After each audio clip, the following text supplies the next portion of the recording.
Live from Fargo and serving you on TV, online, and on the go. This is Valley News Live at 5. New for you at 5. Authorities are now identifying the man killed by the deadly tornado in Minnesota's Otter Tail County. They say 30-year-old Seth Nelson was killed after the EF3 tornado touched down southeast of Dalton around 5:15 Wednesday evening. Several properties were damaged and a home and machine shed completely swept off their foundations and blown away. 2 people were taken to hospitals with minor injuries and then released. The Red Cross is on standby to assist families impacted by the tornado. It's pleasant and it's not stormy. Nothing wrong with quiet weather. Let's go over to Hutch to find out about the first alert forecast for this evening. Hutch? Thanks so much, Andrea. First, I want to pass along again preliminary survey results from that tornado have the estimated wind speeds to be up to 165 miles per hour. EF3 is categorized as a strong tornado. Again, we'll get the latest details on the track of the storm and whatnot, maybe even as early as later this evening. Vining area had another tornado. There was one also reported in the Wrightstown area that could have briefly touched down. The National Weather Service is getting details on all of that activity.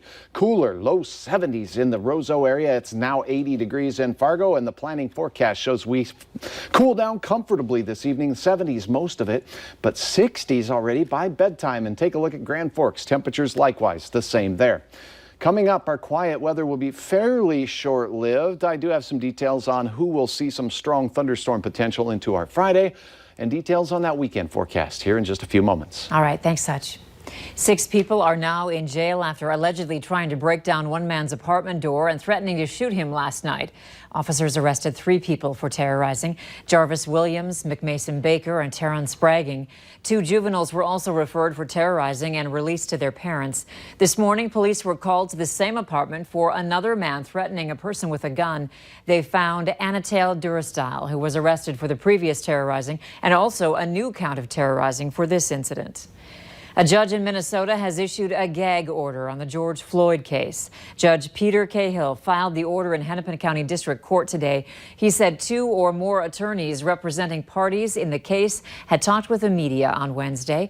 The judge noted a concern that pretrial publicity could taint the jury pool and impair all parties' right to a fair trial. New details are coming out in the death of George Floyd after authorities released audio recordings of the former Minneapolis police officer's body cameras. The body camera recordings from 2 other former officers at the scene, Thomas Lane and Jay King, reveal Floyd's many pleas for air and Chauvin's dismissal, saying it takes a heck of a lot of oxygen to talk. Also in the recordings, Floyd tells the officers trying to put him in the back of a cruiser that he had COVID-19 and he didn't, quote, want to go back to that. Chauvin is charged with murder and manslaughter. The Minnesota Department of Health is reporting another noticeable increase in positive COVID-19 cases. There are 589 more cases, bringing the active case count to 3,480. 5 new deaths are reported, bringing the death toll to 1,490. More than 35,000 people are listed as recovered. The state of North Dakota is reporting 99 more positive COVID-19 cases. 29 are in Cass County, 23 in Burleigh County, and 1 in Grand Forks County. This brings the active case count in the state to 521. No new deaths are reported, keeping the death toll at 85. Over 3,400 people are recovered. The U.S. set another daily record for new coronavirus cases Wednesday, recording nearly 60,000 infections. Texas, Florida, Arizona, and California remain the country's hotspots and on the White House Coronavirus Task Force Red Zone scale. Chris Martinez has the latest from Los Angeles. Florida has reported its biggest 24-hour jump in COVID-19 deaths and hospitalizations since the pandemic started. We're seeing patients come in on the hour. Despite the surge, Disney World in Orlando is holding a preview today for pass holders before the park reopens to the public on Saturday. We understand, much more about this virus. You should take precautions, but there's no need to be panicked. There's no need to be fearful. The governor of Texas has suspended most elective surgeries after his state recorded another record high death toll overnight. This is getting bad lately because we're getting many patients on a daily basis, and complete families coming in sick. California also reported its single highest COVID death toll Wednesday. Cases in Los Angeles County doubled in 1 month. Here in Los Angeles, the mayor says he may need to reimpose a stay-at-home order if the number of cases and hospitalizations don't start to come down. There are still too many social gatherings, maybe too many pool parties this weekend, too many play dates, too many family barbecues, not just with your household. In Arizona, there are fewer than 150 ICU beds left statewide. People waited for hours in Phoenix for a coronavirus test. New Orleans is ending table service at bars and restaurants and limiting outdoor gatherings to 25 people. And starting Wednesday, Starbucks customers must wear masks inside all of the company's U.S. cafes. Chris Martinez, CBS News, Los Angeles. Yesterday, Houston's mayor canceled next week's state Republican convention where more than 6,000 people were expected to attend. Today, the party sued for breach of contract. And starting tomorrow, an executive order mandating masks goes into effect in Kentucky. House Speaker Nancy Pelosi says today's Supreme Court rulings on President Trump's tax records show that he is not above the law.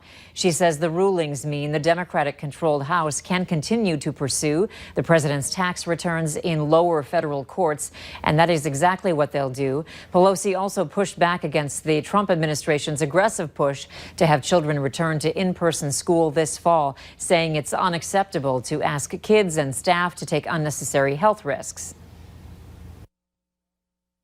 Secretary of Education indicated that children should go to school. They have to take risks. Everybody takes risks. Take risks to ride a bicycle, to be an astronaut. There's risk. You have to take risk. No, we don't want our children to take risk to go to school. We're supposed to mitigate for any damage. We're supposed to keep them safe. Besides arguing against a $40,000 income cap for stimulus payments in the next relief bill, the speaker says far more than $1 trillion will be needed for direct aid to states and to fight the virus. Stargazers were treated to the sight of a blazing comet this week as it traveled close to the sun. Time-lapse video showed the comet in the early morning skies over France. It was first spotted by NASA in late March using infrared sensing equipment. The comet is known to researchers as NEOWISE, which stands for Near-Earth Object Wide Field Infrared Survey Explorer.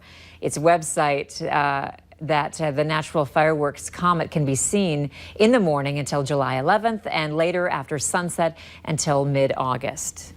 Still ahead tonight, they deliver for you, but they're running out of money. We'll tell you about the battle over how to save the U.S. Postal Service.